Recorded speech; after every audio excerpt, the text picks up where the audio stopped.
Welcome to Power Supply Regulation Part 1. All right, so in the previous video, we reviewed what an unregulated power supply looks like. And basically, when we changed our load from 1K to 10K or 10K to 1K, we saw a huge difference in ripple and also in the actual DC voltage that was there. So let's go ahead and just define or try to define what a regulated power supply is. And that's when the output voltage is not dependent on the load within a reasonable range. Okay, another way to say that would be the output voltage will remain constant as the load is varied through that range. So we're going to use a transistor circuit to achieve regulation. And here's the basic circuit. This is more set up like what you're used to seeing in second semester for a transistor circuit. Try to make it look familiar to you at this point.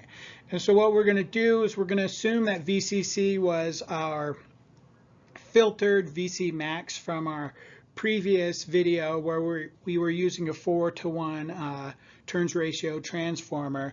And we're just going to use that VC max, 41.733 volts.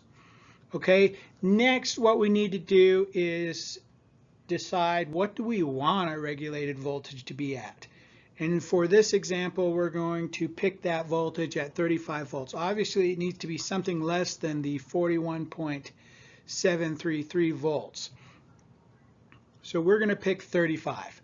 And then the next thing we're going to do is we're going to design this circuit. So we're going to design it with the IRL max. So we got to decide what our max current, what do we want for our max current for this power supply.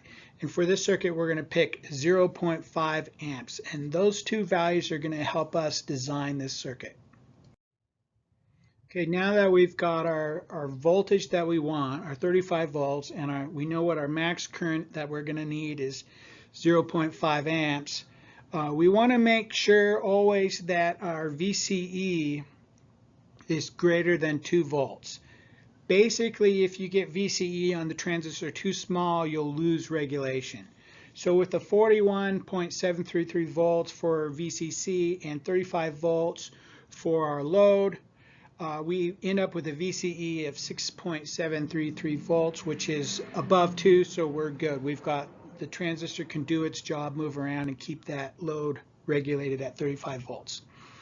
Okay, so if we want we're going to design the circuit for max current or at max current. That means that we're going to take our 35 volts divided by our max current, 0.5 amps, and we're going to put RL at 70 ohms for now. Okay, so now we're going to work on solving for R2. And in order to do that, we need to look at the transistor current. So first off, we're designing for max current. So if we're designing for max current, that puts our RL at 70 ohms. So we know that IE and IRL should be equal. So we can see that IE should also be 0.5 amps.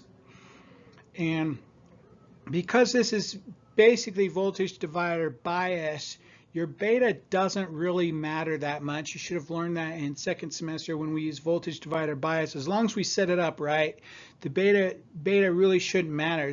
But what we'll do is we'll go ahead and design for the lower end of the beta for our transistor. But really, you could just pick a beta that's right in the middle and you'd be fine also, as long as you kind of stick to the design rules.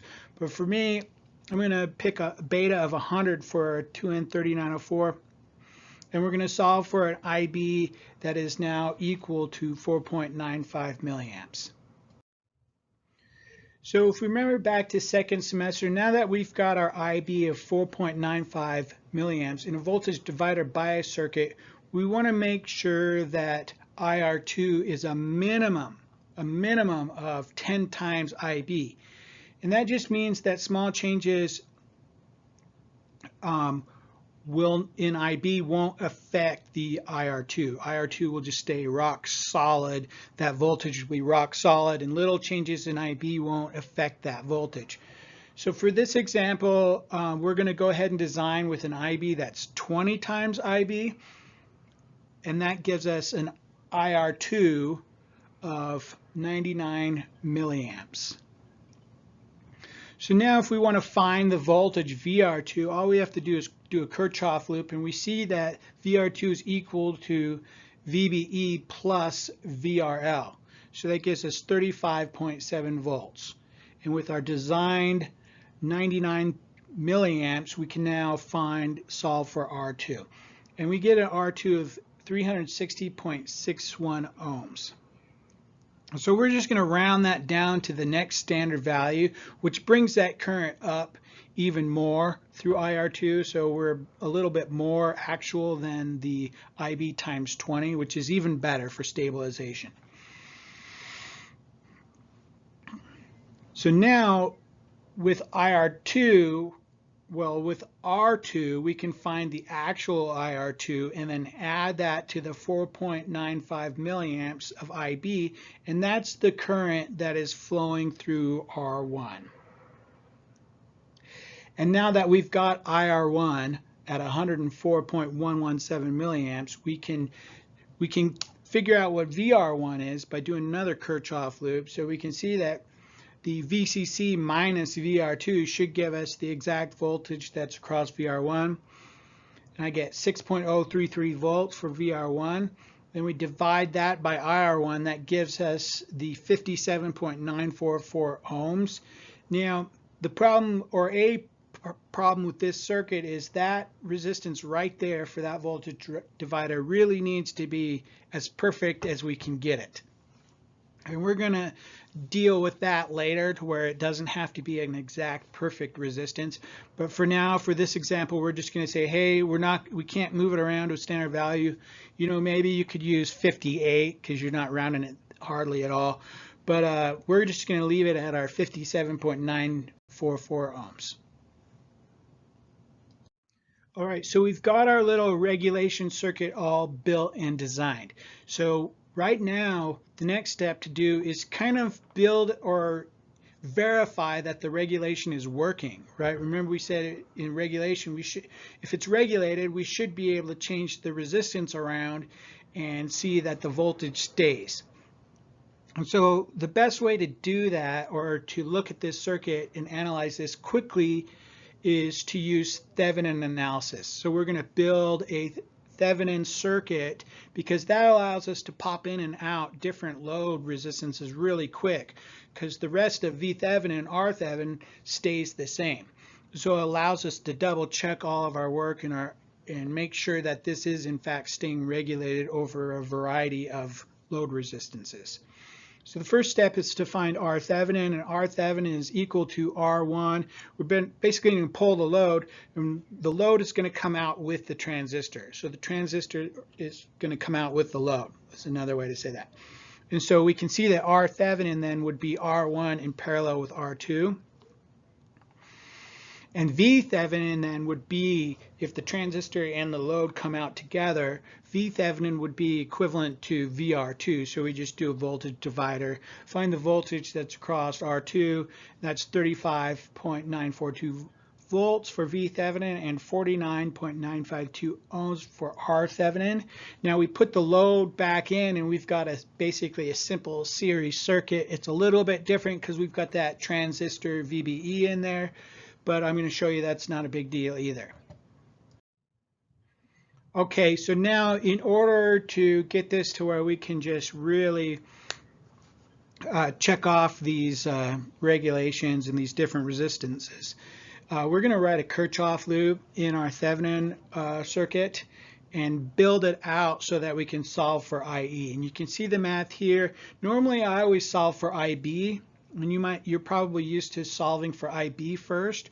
But instead of doing that, just because I know that IE is equal to IRL also, I want to solve for IE because it makes my last step really, really fast. And so what we're going to do is substitute out the IB in the Kirchhoff loop for an IE divided by beta plus 1. And so we get 0 equals V Thevenin plus VR Thevenin plus VBE plus VRL. Put in our knowns for that. Combine like terms, combine the two known voltages, the VBE and the 35.942, gives us the 35.242. Substitute out the IE, divide the 49 for 49.952 in the next line to get the 0.49457 ohms times IE, and then move the 35.24 over to the other side of the equal sign, factor out the IE, and then it's just algebra. All this is just algebra once you get the loop equation right. And we get IE is equal to, in terms of RL, 35.242 volts divided by 0.49457 ohms plus RL. So we're leaving the RL as a variable so that we can put in a bunch of different RLs and check our regulation.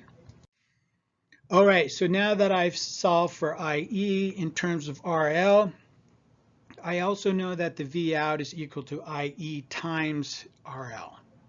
So what I'm going to do is go through and solve those two formulas using a variety of RLs. We're going to start with the one that we used to design the circuit. And if we use an RL of 70 ohms, we get an IE of 0.5 amps, which gives us a V out of 34.994 volts, right there at 35.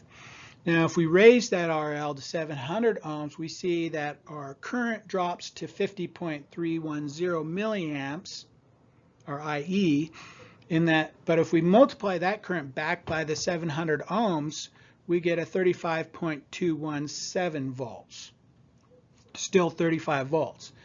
And if we raise the load even more to 7K, we get an IE of 5.0342 milliamps and a V out of 35.2395 volts, 35 volts.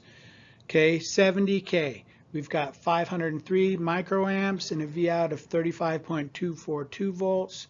All the way to 700K, we've got 50 microamps and 35.242 volts out. And it looks like just the bigger you go, it's probably going to kind of stabilize there mathematically at 35.242 volts.